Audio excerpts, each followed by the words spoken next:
Kendall Graveman signs a 3-year, $24 million deal with the White Sox, breaking that down, what it means for the Twins, and also continuing to assess this free agent market on today's episode of Locked On Twins.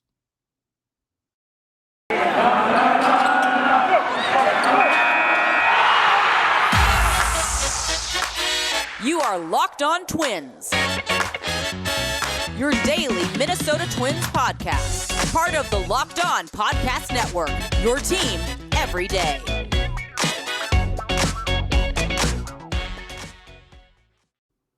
And welcome to the Locked On Minnesota Twins podcast. Today is Tuesday, November 23rd, and I'm your gracious host, Nash Walker. Thank you so much for making Locked On Twins your first listen every day. We are free and available on all podcast platforms. Please subscribe on YouTube, and wherever you get your podcasts, make Locked On Twins your first listen every day. Again, this is Nash Walker, writer at Twins Daily, lifelong Twins fan, bringing you 5 days a week coverage on the Minnesota Twins. Had a discussion last night. I guess when it's just me, it's like a monologue. Had a monologue last night about the middle tier free agents and why they're signing right now before the lockout, securing their bags. We talked about it yesterday, why they're doing that. It makes sense. I think it's smart. Another middle tier free agent off the board today in Kendall Graveman, one of the best relievers on the market. And it's the Chicago White Sox. 3 years, $24 million for Graveman. The White Sox have built a super pen. I think this is interesting for a couple reasons. Number one, the White Sox still have Craig Kimbrell on their roster. They picked up his option. So you have Liam Hendriks, Kendall Graveman, and Craig Kimbrell in the back of your bullpen. Three of the best right-handed closers / relievers in the game from 2021. Kimbrell had a bad stint with the White Sox after being traded for Nick Madrigal and Cody Hoyer, which now looks like a disastrous trade. White Sox sounds like are going to try to trade Kimbrell for something, and Graveman kind of fills that role. I think he's more so filling the Michael Kopech role, the fire-throwing reliever for the White Sox last year, former top prospect, is now going to move into the rotation as a starter, which is scary for Twins fans for sure because Kopech's electric. But now they need a multi-inning reliever to fill that spot. Kendall Graveman, former starter, is filling that spot. Graveman doesn't have a long track record. He was a failed starter, turned reliever, dominated for Seattle, then was traded to Houston, had walk issues in Houston, was okay for them in his stint, was good in the playoffs, but again, walk issues in the playoffs, just wasn't fully trusted at that point. Did have a great 33 innings with Seattle, though, and the White Sox are going off that. They're going off the fact that Graveman was moved to the bullpen. His stuff was ticked way up when he was moved to the bullpen. He's now 97, 99 with a power sinker. You know, he's got really good stuff. He's got a starter's repertoire of pitches. Maybe they break it down a little bit more and have him throw certain pitches more and certain pitches less. But 3 years, $24 million is a great parlay for Kendall Graveman. He was never going to make that as a starter. He just wasn't good enough to make that as a starter.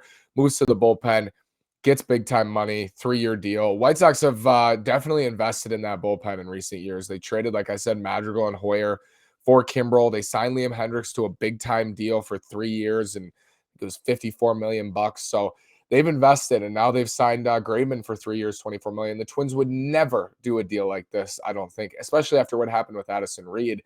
They would never, I don't think, go to 3 years on a reliever. I don't think they would even want to go 2 years on a reliever. I haven't seen it since I've been the host of this show. We're coming up on 2 years next week. I've not seen them go multiple years on a free agent reliever, or extend a reliever for that matter.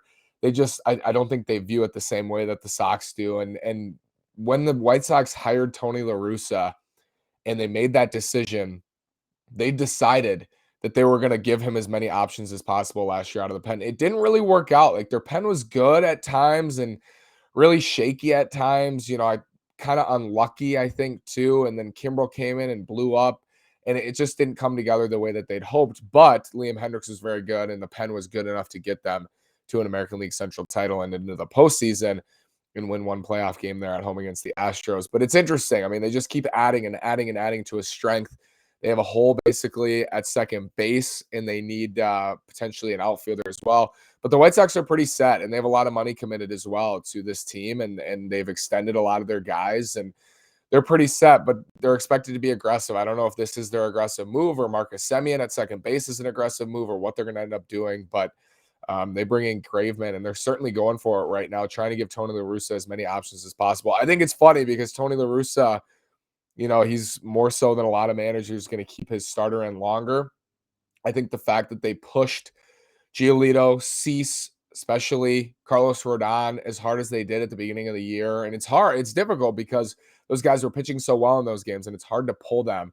But after the shortened 2020 season, I thought, and this is not hindsight bias, because I remember at the time thinking they shouldn't have allowed those guys to go as deep into games as they did. And it's less so of, oh, I believe that they should have gone to this great bullpen, which I do, but also that it was a shortened year in 2020. Carlos Rodon has a super long history of injuries. He gets up to 115, 130 innings, and you're still only in August or September. And it's like, you got to monitor things like that. And I think they could have benefited having a stronger, healthier, more solid rotation in the postseason if they would have rested those guys. You never know. This is just me talking. This is just me looking back and thinking what could have been better for them. But it's funny because La Russa's going to let his guys go, and then they're also going to build this super pen. So they have pitching galore, and the Twins should be envious of how much pitching they have.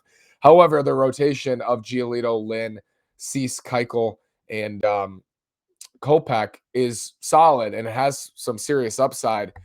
But Dallas Keuchel wasn't very good last year, and Dylan Cease still is trying to get over that hump to being that frontline starter that the White Sox have hoped for so long. Let's talk about this market, what I think the best route is for the Twins as we push on this postseason. BetOnline, it's Thanksgiving, and we all know what that means. Thanksgiving football. It's time to bet. It's time to play. BetOnline remains your number one spot for all the sports action this Thanksgiving. Head to our new updated desktop or mobile website to sign up today and receive your 50% welcome bonus with promo code LOCKEDON to receive your bonus. And it's not just football. BetOnline has pro and college hoops, NHL, boxing, UFC, even your favorite Vegas casino games. Don't wait to take advantage of all the amazing offers available for the 2021 season. BetOnline is the fastest and easiest way to bet on all your favorite sports. BetOnline, we're stuffed with deals this Thanksgiving. I want to tell you about DirecTV Stream as well. Does this sound familiar? You've got one device that lets you catch the game live, another that lets you stream your favorite shows. You're watching sports highlights on your phone, and you've got your neighbor's best friend's login for the good stuff. I want to tell you about a simple way to get all that entertainment you love without the hassle, and a great way to finally get your TV together. It's called DirecTV Stream, and it brings your live TV and on-demand favorites together like never before, so you can watch your favorite sports, movies, and shows all in one place. That means no more juggling remotes, no need to buy another device ever again. And the best part, there's no annual contract. So get rid of the clutter and the confusion and get your TV together with DirecTV Stream. You can learn more at directtv.com. That's directtv.com. Compatible device required. Content varies by package. Want to thank you again for making Locked On Twins your first listen every day. We are free and available on all podcast platforms. So we talked about it a little bit yesterday, but what's the route for the Twins to take this offseason to improve the rotation with also maintaining an eye to the future? You got to start in a couple of different places because it is complex. The first place you have to start is, what is the strength of the Minnesota Twins system right now? Where do we think they'll improve most strictly from a prospect pool place? And fortunately, I look at their system and I think their number one strength is upper minors pitching, upper minors starting pitching. They have a slew of guys. Josh Winder, Yohan Duran, injuries last year, but at AAA. Jordan Balazovic, we know, Twins top pitching prospect. Louis Varland had a huge year, should start at Wichita at AA next year. Cole Sands, Chris Valamont, who they added. They have a really nice crop of starting pitchers in their system. And I think there are some arms to be excited about there. So I think that's their strength, when maybe last year their strength, Simeon Woods Richardson as well, don't want to forget about him. Some of these guys had bad years. Some of these guys were injured, but highly rated prospects. And I think when you look at the Twins system, it sticks out as their clear strength. When a year ago, it might have been corner outfield. It might have been power with Rooker and Larnach and Kirilloff. Now those guys have either graduated or we've learned more about them where they're not as highly regarded as prospects. And now this system's strength has become starting pitching. If you look at their system, it's really interesting. They have three clear top position player prospects in Austin Martin, Royce Lewis, Jose Miranda. And then it kind of drops off, and you have like Matt Wallner and Aaron Sabato, and Keone Cavaco as a high upside play, their first round pick from 2019. And it drops off from a position player standpoint, but they have this whole group of starting pitchers in there. And Bailey Ober, Joe Ryan, already at the major league level. And when you can develop someone like Bailey Ober, who wasn't seen as maybe a top 10 pitching prospect in the system, and he turns out to be a potential mid-rotation starter for you for the next 5 years, that's a huge find, and that raises your floor for the team. So if we're looking at a clear strength of the system, I think it's upper minors pitching. And I'm not just saying that because the Twins need it. I'm telling you that as someone who watched minor league baseball this year, covered minor league baseball every single week, and saw how electric some of these arms are in the Twin system. I'm still very high on Yohan Duran. I'm still very high on Josh Winder, regardless of the injuries. And they have, Matt Cantorino, too, who's got an electric arm. I see him coming out of the bullpen in the future. But still, if he can remain as a starter, I mean, he's a beast as well. So they have a lot of these guys coming. Still, the number one thing, and then another part of this is, okay, you see the strength of the system is upper minor starting pitching, should be coming through soon. Another factor in this is, what is the hardest thing to get in baseball? And other than a superstar player, it's a superstar pitcher, right? It's very, very hard. It's the hardest thing to do. Develop frontline starting pitching. Super difficult. If you can do it consistently, you're going to be in the race every single year. Look at Cleveland in their heyday. I mean, they had Lindor and Jose Ramirez, but their ability to produce, Corey Kluber, Shane Bieber, Zach Plesac, Mike Clevenger, Trevor Bauer, all these guys who came through, that was what helped them succeed. That's how they won the Central so many years. That's how they went to the World Series. That's how they've had success in recent years, is this pipeline of pitching, because other teams just simply can't do it at that same level. And that's what makes it such a advantage for Cleveland. So developing that pitching, and the best place to start in developing an ace level starting pitcher is to start with like 10 pitching prospects, right? That's what you hear. There's no such thing as a pitching prospect. You need to start with like 10 or 15 to work with. And maybe one of them turns out to be that frontline starter you're looking for. That's how difficult it is. So the Twins are in an enviable spot in that case. I think they have a lot of those guys where you could see one or two of them turn out to be frontline starters. Hopefully a handful of them are mid-rotation to back of the rotation starters. And then you're going to have injury. You're going to have ineffectiveness. You're going to have lack of development. You're going to have, guys who are overhyped or overrated in the minors, in the prospect system. So those things will happen. But if they can produce one frontline starter, couple mid-rotation starters, couple back of the rotation starters out of that group, that's a huge success. That's how difficult it is. With that being said, when you look at free agent starting pitching, because it's so hard to acquire good pitching and to develop good frontline, even mid-rotation starters, to get them on the free agent market is super expensive. And a lot of times you're paying way more for less value than you would for a position player. And I think for the Twins, rightly or wrongly, they see it the same way. And I think the number one path this offseason, the path that I think they're going to take, that I predict that they take this offseason, is they're going to look at their farm system and they're going to say, look, we traded Jose Barrios, we traded Nelson Cruz, we got some nice prospects in return. We have a deep farm. We have a 40-man roster that is pretty loaded with good prospects and with guys who are probably, I remember Thad Levine saying in 2019, there was a certain number of players that teams had called on in the Twin system. It's a ridiculous number of players that teams are interested in, because the strength of this system is its depth. It's not at the top. They don't have a top 10, top 15 prospect in the system. They have incredible depth, and that is their strength, and that's been their strength in their farm system for the last handful of years. So they can deal from that strength, deal from your depth. And a lot of times when I propose trades for, whether it's Luis Castillo, Chris Bassett, Frankie Montas, Sean Manaea, whoever it might be, Max Meyer, we're going to talk about today, it's like, why would you ever trade starting pitching prospects, which I understand, but it's so deep that I think they can afford. And because those guys have so much value, they can afford to trade a Cole Sands. They can afford to trade, a Matt Cantorino. I think they can afford to trade those guys because they have others. And this is where self-scouting comes in and is so important. You got to trade the right guys. You can't trade away Akil Baddoo. You can't trade away Lamont Wade Jr. You can't trade away Luis Gil for Jake Cave. You can't do that. So they have to make the right moves. But I think if you can make the right move, it's okay to deal pitching prospects. It's okay to deal one or two of those guys because you have others. And it can fall apart quickly, especially if you trade the wrong guy and you keep the wrong guys. But if you can self-scout and figure out who you want to keep and who you think has value in a trade and you're okay parting with, and you can be right, they can turn this thing around. And when I say that, here's what I'm looking for. They also have obvious players in the majors, position players who would help other teams. Mitch Garver, Mike Petriello writing about catchers yesterday. The free agent catching market is just brutal. And what that means is Mitch Garver, Gary Sanchez, whoever else. is going to have high value on the trade market. We know Mitch Garver is going to have value. Ryan Jeffers is going to have value. I don't know who has more value today. Probably to a team like the Marlins that wants to compete right now, Garver probably has more value to them. For a team that's looking toward the future, I know the Reds already have Tyler Stevenson, who's a good pitching prospect.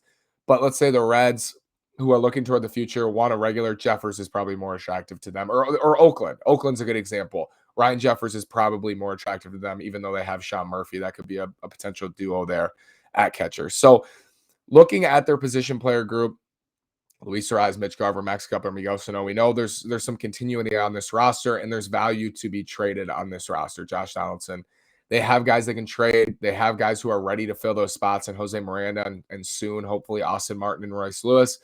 So they can trade from that strength as well. Their strengths, pitching prospects in the minors at the high minor levels, and position players on the roster, right? So they have that value.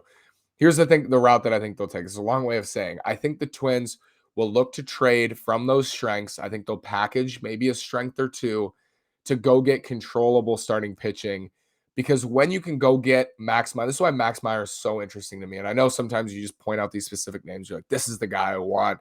A lot of times teams aren't interested in trading those guys. The Marlins to me are so curious because they have so many pitching prospects and pitchers in the majors.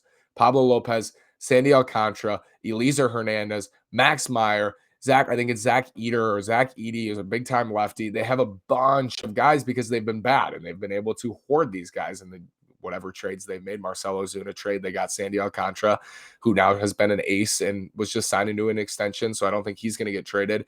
But they have that strength, a major strength to deal from, and they can deal a Max Meyer, an Eliezer Hernandez to the Twins for their strength, a Mitch Garver, a Max Kepler, a Byron Buxton, perhaps, although we don't want that to happen, more so Garver, and the Twins can hopefully survive a hit like that to their duo. They would need Jeffers to take a step forward. They need Ben Rortvedt to take a step forward. Maybe they sign a stopgap left-handed bat behind the plate.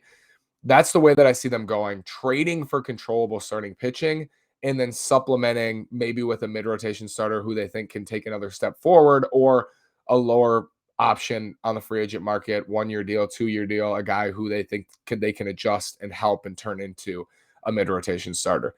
I think that's what they're going to do. I think that's what they're looking toward. And sadly, that probably means no Marcus Stroman, no Robbie Ray, no Kevin Gausman. But that might be the best way forward. Might be, because they need to get it right. If they choose to do that, they need to get it right. The jury will be out for a while. Like, if they were to trade for Max Meyer and they traded away from a strength, like they traded a pitching prospect for a pitching prospect and added in Garver because Meyer's a top pitching prospect. Like, let's say Garver and, I don't know, Cole Sands, who's lesser of a prospect than Meyer, certainly among pitchers as well. If they traded a package like that and got Max Meyer, they need to be right on Meyer and they need to be right on Sands, because if Sands turns out to be better than Meyer and they lost Mitch Garver, that's another huge loss, and that's a mistake. So it has to be right. They have to get it right, but I'm okay with that. I'm okay with trading prospects for controllable starting pitching, for a Frankie Montas, who has only 2 years, or guys in the early arbitration who have 2 or 3 years. I'm okay with doing that. I'm okay with it even being a hefty price. You just got to get it right, and that's easier said than done, but I think that's the key for the Twins. Just self-scout correctly, get it right. Thank you so much for making Locked On Twins your first listen every day. We are free and available on all podcast platforms. Now make your second listen Locked On Bets, your daily one-stop shop for all your gambling needs. Locked On Bets, hosted by your boy Q, with expert analysis and insight from Lee Sterling. It's free and available on all podcast platforms. Thank you so much. Have a great day. Go Twins.